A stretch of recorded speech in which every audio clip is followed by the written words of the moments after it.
Okay, so how to export stuff from Illustrator into Glyphr editor. Let's go back. Sorry, could Yes. you show again how you like simplified the letters? Yes, I will show that again. Thank you. Okay. So let's say I want to make a bee. I have already made one bee here with the blob brush tool, which gives me one shape, but it's quite well, not very clean. I want to have less vector points, so I will clean it or simplify it by going to Object. Oh, by the way, first I clicked it with the direct selection tool, so I can actually see the vector points and how they are being cleaned. So I go to Object and Path and Simplify. And now I can just drag this and see what it does. And yeah, I think I'm happy with that. So the next thing I want to do is export this bee. I'll just take this asset away. I already exported it, by the way. So it needs to be SVG format. So I opened up this asset export earlier. And by the way, my workspace is this one, Essentials Classic. That's how I get this sidebar here with the Essentials Classic. And I have tuned it a little bit to my purposes. Anyway, you can also find asset export from here, window and asset export. So now I will drag and drop the bee into the asset export. And from here, I have to choose or select SVG. It will automatically show you something like JPEG, but SVG is the format with the vectors. And from here, I can also have the dialog screen if I need that. So here I can put a prefix on it if I want to. And also I can say which location I want it to be. Well, that I can do directly also from the window, export asset. And now it's taking its time. This is something that I don't quite understand with the Windows PC, why they are so slow sometimes.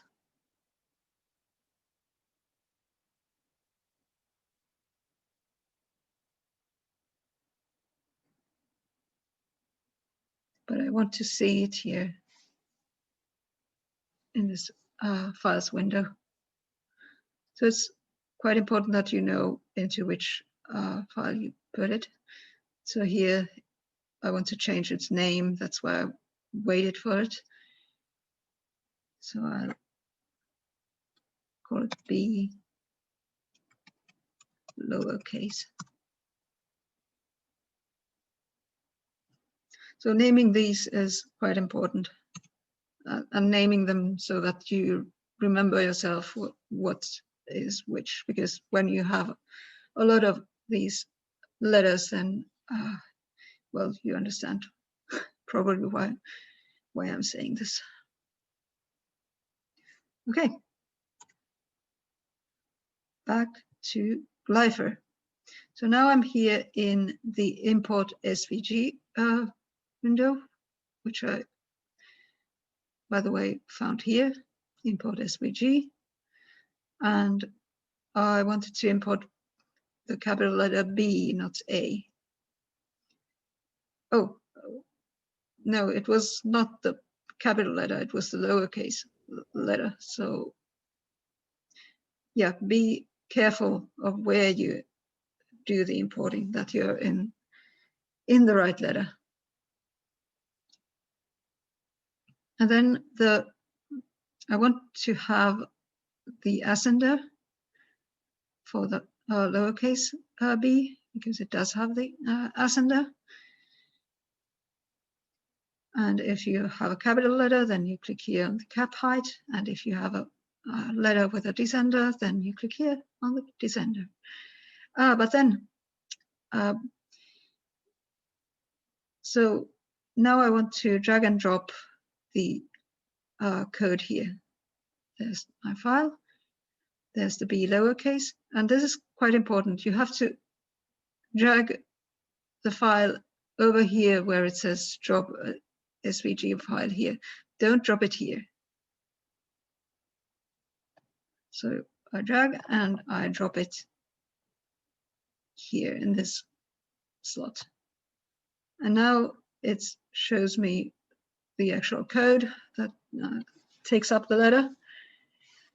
And now, because this is kind of a stupid program, I need to click on the import before it actually does it.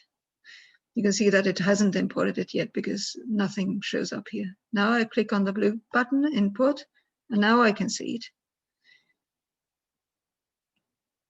And then I can go to edit the selected glyph. And there it is. I have my first B. Yoo-hoo. Okay, now I can click here. And okay, it's saying that my internet connection is unstable. I hope I don't lose you. So once I click here, I get the attributes window, which is showing me the width and height. And it did put the ascender in the right position, but I could still change it here.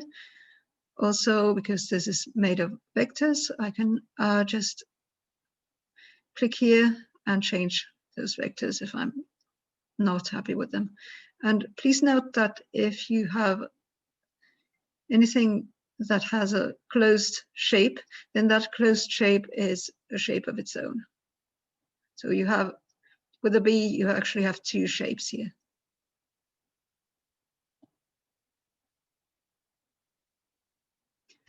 And now I would like to have so that the B goes actually a little bit under the base line with the lowest point.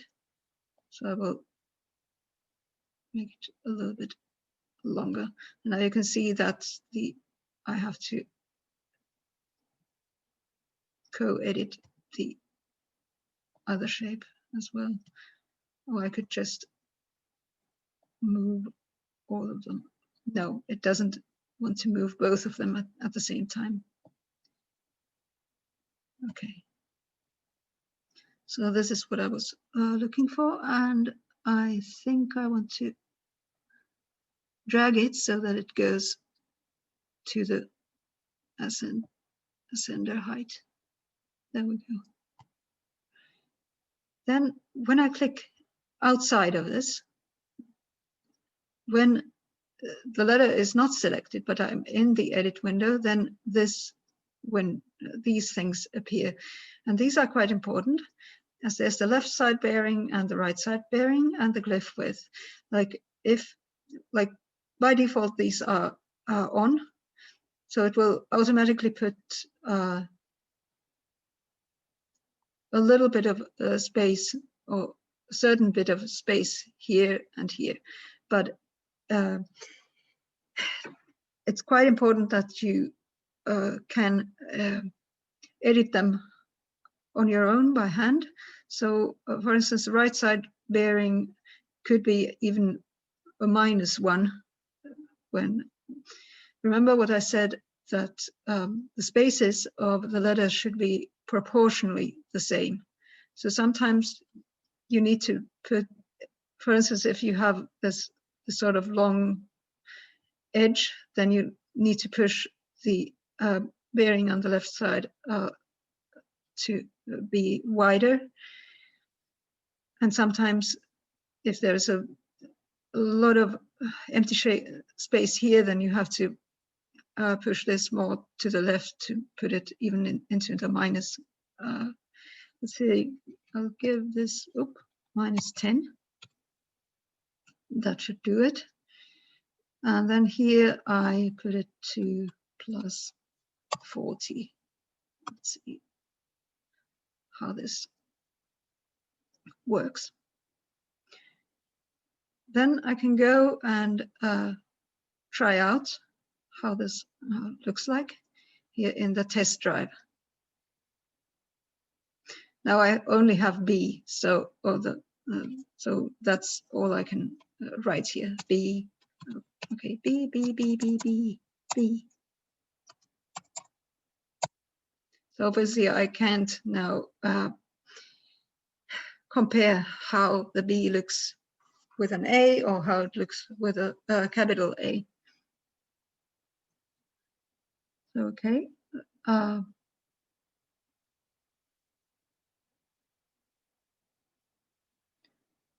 There we go. And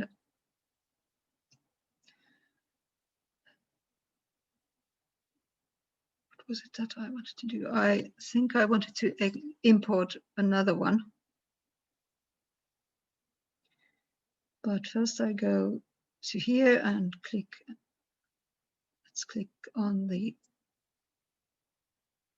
A. So I'll show this once again. So then you will have, I'll show you how to import two letters.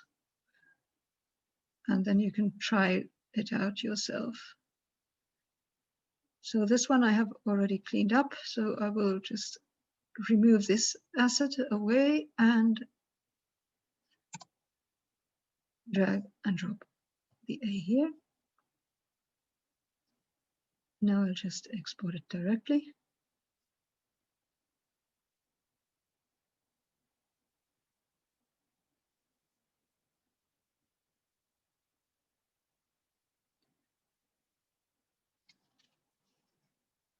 And it will take its time before it appears here.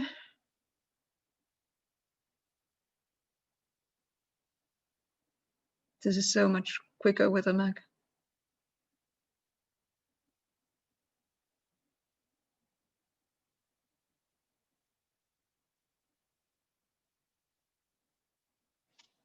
There we have it.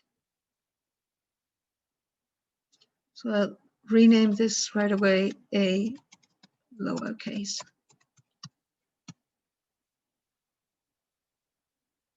And off to Glyphr.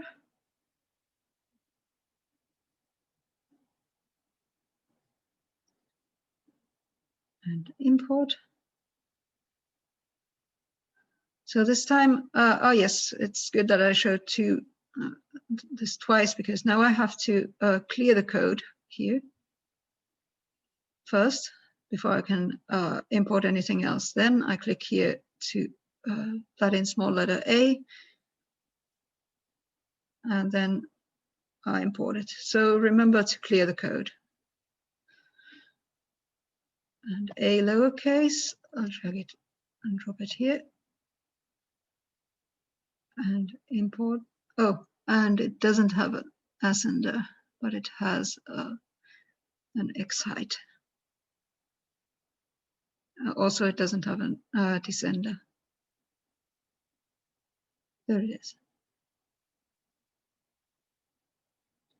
And now edit the selected glyph.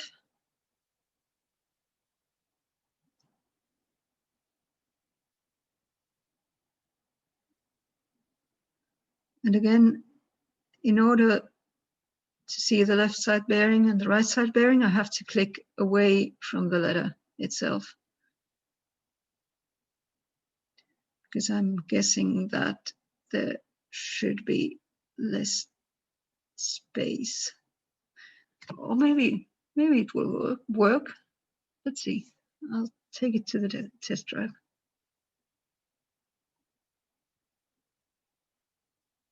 Okay, let's take these away and make some abba, abba, Baba, baba, sounding like a baby. Ab, ba, bab, aba. Okay, now you can clearly see that there's a problem. There's too much space over here. You remember that I added a little bit more space to the B, so that might be the problem, that I put too much space there. But there also seems to be a problem between these two. So, and here's too little space again. So I need to correct those. But I think now you know the basic things. And yeah, by the way, how to save it? Well, there's this symbol of, so you can either export it directly as a font from here. Go to your font, SVG font, which I don't recommend doing right now, or you can, which I do recommend it, is to save it as a Glyphr Studio project file, like that, this. And it will always put the time and date here. So when you're saving, then you will have several versions. So afterwards, then just get rid of the versions that you don't need. So it's kind of a stupid program that way, but so that it won't overwrite any of the versions that you may do. Okay, what else did I want to show here? Yeah, how to get the as and os and the umlauts. Was it under global actions? I think it.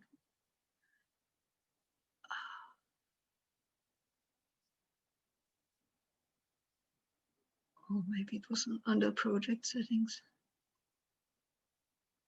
You should find it somewhere, but now, right now, I don't actually remember where to get it. Font settings. Ah, yes, here they are. Font settings, Latin extended. So just, and there's the Latin supplement with the as and os and yeah, I think this is what you want to have, probably, if you want to write anything else than English. So just click basic Latin and Latin supplement, and you should be okay with that. And yeah, you can also change the basic settings, how it imports the SVGs, but maybe we don't go there. Ligatures are something, I don't know if, so they are basically combinations of two letters. For instance, if you have a small letter F and an I, then usually you combine the dot of the I with the swirl of the F, but you don't need to make ligatures for this font that you're doing unless you really want to. And so if you have some experience with creating fonts, then you might want to do the ligature stuff.